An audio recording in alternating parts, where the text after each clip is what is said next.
2010, perhaps the greatest year for Call of Duty there ever was.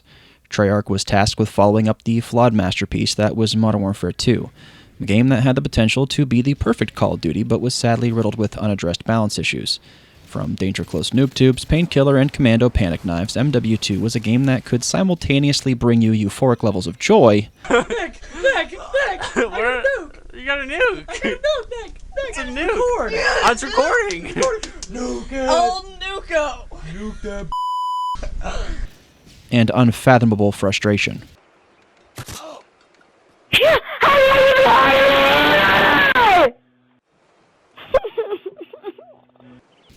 Despite these problems, Modern Warfare 2 was an incredible success and is still one of the most beloved Call of Duty games to ever exist. That's what makes Black Ops 1's legacy so much more impressive. They not only followed up Modern Warfare 2 with another iconic entry in the series, but they also produced perhaps one of the most memorable periods in Call of Duty history.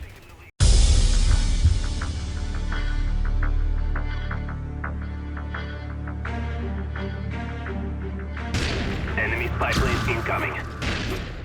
November 9th, 2010, launch day. Gamers all across the world were anticipating this day, and it was finally here. We'd attended our midnight release, brought the game home, and it was different. The guns had recoil. The maps were diverse and flowed beautifully. The kill streaks weren't abhorrently overpowered. It was balanced, or so we thought. We'd soon hit level 14. We all remember this level as Black Ops players because that was when we would first get a taste of what overpowered in Black Ops truly felt like. The FAMAS was and still is the most used gun in the game, and for good reason. The recoil wasn't nearly as prevalent on this assault rifle as it was for others, and it had the fire rate of a submachine gun. And only 3 levels later, at level 17, you'd unlock the AK-74U, another Black Ops 1 staple. These 2 guns alone would shape the meta. They were the perfect 1-2 punch. The faster movement speed with the 74U made it an even better rushing option over the FAMAS, but you could still never go wrong with the old famous Amos. These 2 guns are some of the most memorable guns in the game, but Black Ops 1 had a thing with memorability. It was its strong suit. These 2 weapons only scratched the surface on memorable weapons. We can't forget guns like the Galil, Spaz-12, Stoner, Commando, MPL, and Olympia, just to name a few. Guns alone only begin to scratch the surface on the greatness of this game. It was truly the vessel that catapulted Treyarch into the same level of appreciation that COD players had for Infinity Ward up until this point. Until Black Ops 1, Treyarch's reputation was a bit mixed. COD 3 is still considered to be one of the worst Call of Duty games, and although looking back, World at War is viewed as a great Call of Duty, it was also considered a step backward in the series at the time. Call of Duty and gaming in general was dealing with an oversaturation of World War II shooters, and after the great success that Call of Duty 4 was, many players were not interested in going back to World War II so soon. This track record would leave many players skeptical of Treyarch as a whole. However, the setting of Cold War put many players, including myself, a bit more at ease. Hopes were high, but at the same time, players like myself kept our expectations low. Treyarch wasn't known as the premier Call of Duty developer at the time. Come 2010, this would start to change.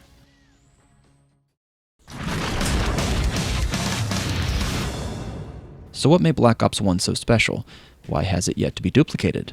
There are a handful of reasons for this, and some are simply just not achievable at this stage in Call of Duty's lifecycle. I've already mentioned the history a bit and what the hype around the game looked like, but this hype and time period in gaming is a big part of the game's success and why so many of us have such fond memories of this game. Coming off the success of one of the most beloved and divisive COD games at the time made it easy to highly anticipate this game. The hype leading up to the game helped initiate its success, but if the game was bad, we wouldn't be sitting here talking about it like we are right now. So what was truly still great about Black Ops 1? I believe there are 2 core things that can make or break a Call of Duty game. Its gunplay and its maps. Black Ops 1 completely knocked it out of the park in both of these areas. One of the things that Modern Warfare 2 was consistent with was the gunplay, but unlike Modern Warfare 2, Black Ops 1's weapons had way more recoil, which in turn made the time to master the gunplay a bit more involved. MW2's weapon pool had little to no recoil on 90% of their weapons, with the exception of the F2000, MP5K, and a handful of others. The lack of recoil made the barrier of entry non-existent and made the mastery of the weapons a much lower bar. Black Ops 1 increased the recoil on essentially all weapons, with obvious exceptions like the FAMAS and AK-74U, but they didn't increase the recoil so much where it was too hard to handle, but it made the aim-down sights hold trigger technique a little less achievable. The barrier of entry was raised a smidge, and in turn the level of mastery was also raised. I mention this because although it was noticeable, it wasn't such a massive change where it deterred existing players. Sure, there were some players that simply didn't like the feel of Black Ops 1 coming off of MW2, but many players like myself embraced it and were rewarded for our efforts. This is of course a short-sighted explanation as to the improvements Treyarch made to the gunplay, but it's important to know the differences because I believe they made the right changes that resulted in a more balanced game.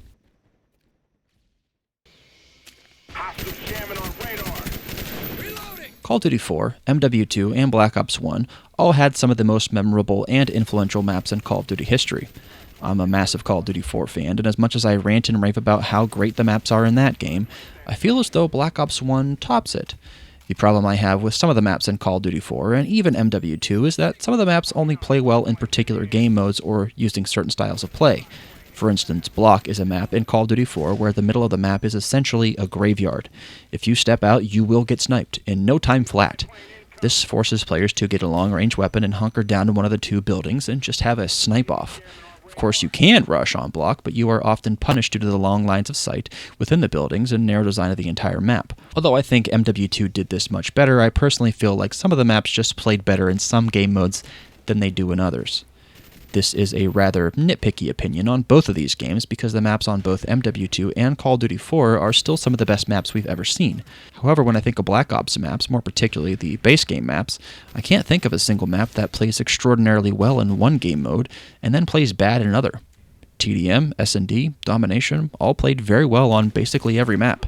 You didn't have the 3-lane style maps as the standard. Not every map was mirrored or symmetrical in an attempt to balance things out, but instead they were crafted with a sense of flow and playability. Every route you could run felt purposeful, and every camp spot in the game seemed to have multiple points of entry that prevented campers from thriving and slowing down to a snail's pace like they do in games such as Call of Duty Ghosts. Killstreaks was another area of the game where Treyarch tried to make changes in an attempt to balance things out. Unlike MW2 with its killstreaks ranging from 3 to 25, Black Ops kept it simple, 3 to 11. However, unlike MW2, you could no longer chain together killstreaks using the killstreaks themselves. For example, in MW2, your Harrier's kills would count towards your next killstreak, which would essentially give you a free Pavlo or AC-130, if you just hit long enough, that is. Black Ops 1 removed the chain and kill streaks, and instead only your gun kills would count towards the streak. At first, many players did not like this change because it made attaining kill streaks that much harder, but looking back, I think this was the best change Treyarch could have made regarding the streaks. This made the quote-unquote overpowered streaks just that much harder to obtain, but made it that much more satisfying too. Getting 5 kills in MW2 was easy for most players, and if you got 5, you were likely to get 7. And that Harrier, 99% of the time, would get you 2 more for a Pavlo or even 4 more for a Chopper Gunner or AC-130. But in Black Ops, it was you and your gun.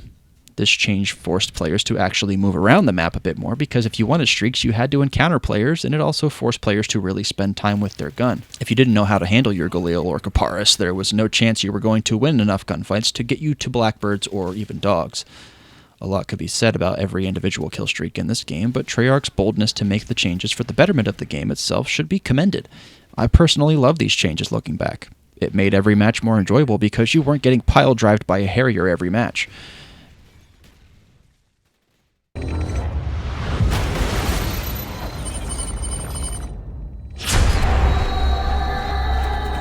Wager matches are these 4 brand new free-for-all based game modes that we created for Black Ops. These game modes were designed to be pure kind of adrenaline junkie fun. These are separate from your standard rank progression in your online competitive play. In Wager Match, you take the currency that you've earned and you can gamble it against other players.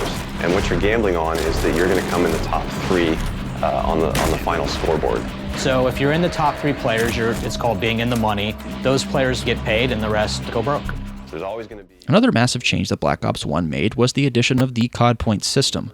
I'm not talking about the points you buy with real-world currency in exchange for digital goods like skins. No, I'm talking about the in-game currency earned by playing the game, which was used for unlocking weapons, equipment, perks, weapon emblems, weapon tags, and face paint. This currency system gave the player more flexibility in how their unlocking progress unfolded. I thought this system added an extra layer of the grind, but it wasn't a roadblock for most players because you'd earn a reasonable amount after each match, plus you could buy contracts. Contracts were essentially challenges that, if completed, would reward you with COD points, or in other cases, COD points and XP. These contracts made the prestige process a little faster if you could achieve the goals. In addition to that, it helped the player to try out different kill streaks, weapons, and game modes that they would otherwise ignore. It was a brilliant addition to the game, and it's a shame that it was never brought back. Now, I would be remiss if I didn't mention the wager match. These were separate game modes that had an in-game betting system. There were 3 tiers of wager matches that would determine the buy-in and the payout. Ante-up was the lowest of stakes, and most players used this option just to play the game modes without the risk of losing any COD points. Weekend Gambler was the second tier, and this is where you could actually earn a little bit of cash if you landed in the top 3, but it wasn't the biggest of commitments where it would drain your COD points bank if you lost. High Roller, on the other hand, was the big one. This is where the ballers hung out. White Boy 7th Street famously spent a lot of time in this playlist. Not only was the payout massive if you won, the adrenaline rush you got in these matches were unreal, let alone mentioning the fact that you could double down and win even more COD points. Unlike the previous 2 tiers where you could choose the game type you specifically wanted to play, High Roller was the luck of the draw. You could get gun game or you could get the ever-stressful sticks and stones. This COD point and wager match system was one of the greatest and most fun additions of this year's Call of Duty. It also created some of the most entertaining YouTube content we had seen in this era of YouTube. From gun game knife-only reactions to High Roller live comms, this mode helped to take COD commentaries and content to the next level. A victim. I see a victim! I scoped him out, and I performed at the gold medal championship gaming athlete on the last 2 weapons? Are you kidding me? From a distance? If you enjoy that, please take 2 seconds out your day during this final kill cam to leave a rating across the map. Whoa, for the win! Eliminate all hostiles. A few other additions to the game I'd like to mention are the addition of combat training, combat records, and theater mode.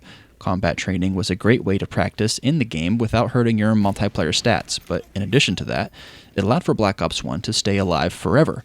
If the online player base ever dropped to 0, we would still be able to get somewhat of an online feel by playing combat training. It was a revolutionary addition and is highly underrated. Combat records were one of my favorite additions to the game. Being able to snoop on other players' stats, favorite weapons, kill streaks, and more was a phenomenal idea that should have been a staple in future Call of Duty games outside of Treyarch games. Shout out to XCal for making the most iconic combat record video that lives on YouTube. Lo and behold, I present to you the manliest combat record on Black Ops today. Amazing. Spaz 12, Stakeout, Olympia, HS10.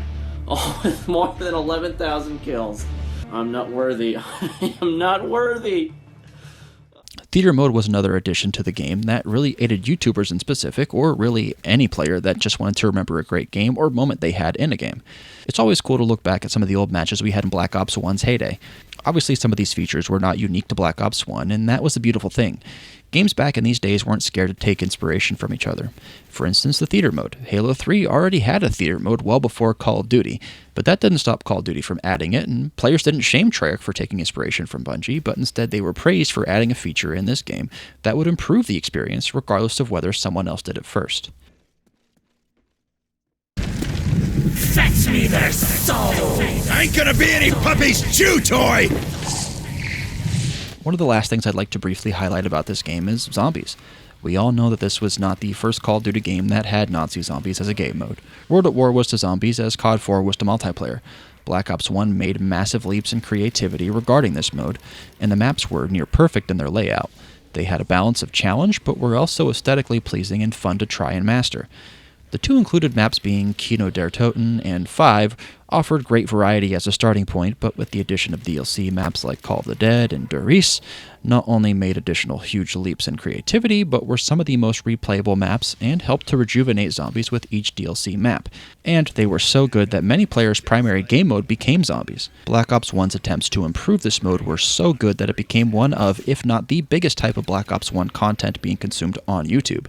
And speaking of YouTube, BO1 would continue the COD commentary boom, and not only maintain its level of popularity, it would exceed it in many ways. What's up guys, my name is Hutch, and if you didn't already know, we at Machinima are trekking along to the 15th prestige of Call of Duty Black Ops, non-stop, 24 hours a day, and we're live streaming the whole thing. In fact, one could even say that we're warriors? Machinima Respawn would complete its first 24/7 Road to Max Prestige livestream and would continue to pump out a ridiculous amount of Call of Duty videos. From old creators like Scene Anderson XCal to some new kids on the block like the Mark of J and Xjaws. Obviously, I know many of the creators that would hit their stride in Black Ops 1 era were making content prior to the release of this game, but I also know that their success reached an all-time high thanks to Black Ops 1. Call of Duty on YouTube was at its absolute best in this era.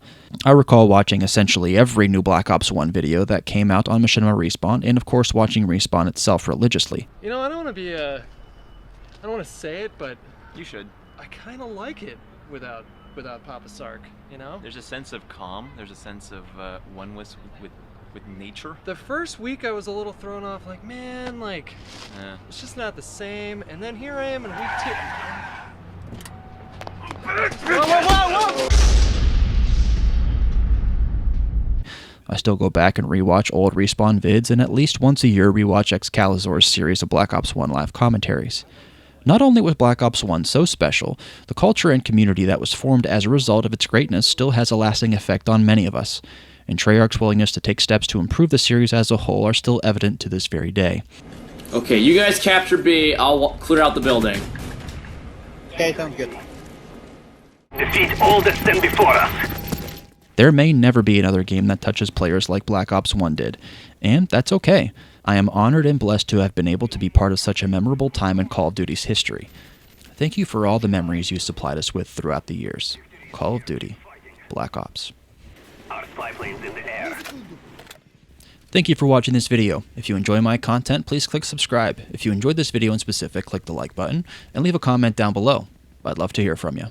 Bye now.